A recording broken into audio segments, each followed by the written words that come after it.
अयान जब आँख खोलता तो सबसे पहले अल्लाह का शुक्र अदा करता और दुआ पढ़ता, अल्हम्दुलिल्लाहिल्लज़ी अहयाना बादमा अमातना व इलैहिन नुशूर। फिर मुस्कुराकर कहता, शुक्र है अल्लाह का, एक नया दिन मिला।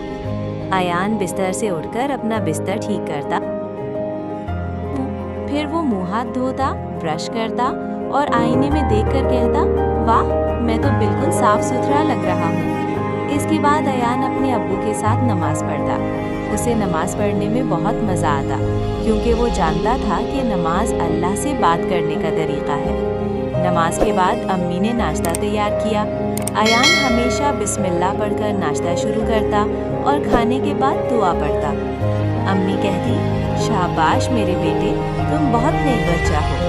फिर अयान स्कूल के लिए तैयार होता, अपना बस्ता, किताबें और पानी की बोतल चेक करता। वो कहता, अम्मी, मैं आज भी कुछ नया सीखूंगा। स्कूल में अयान उस्ताद की बात गौर से सुनता, दोस्तों के साथ अच्छा बर्ताव करता, झगड़ा नहीं करता और दूसरों की मदद करता। दोपहर को जब वो स्कूल से वापस आता तो सबसे पहले अम्मी को सलाम करता, अस्सलामुअलैकुम अम्मी, मैं आ गया।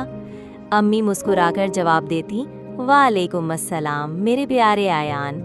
फिर अयान कपड़े बदलकर हाथ मुंह धोता, कुछ देर आराम करता और होमवर्क मुकम्मल करता।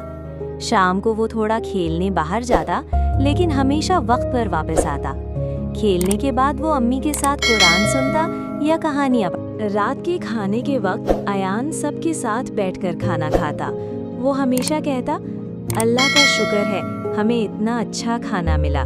खाने के बाद वो अपने खिलौने समेटकर कहता, चीज़ें अपनी जगह पर रखनी चाहिए ताकि सब साफ रहे।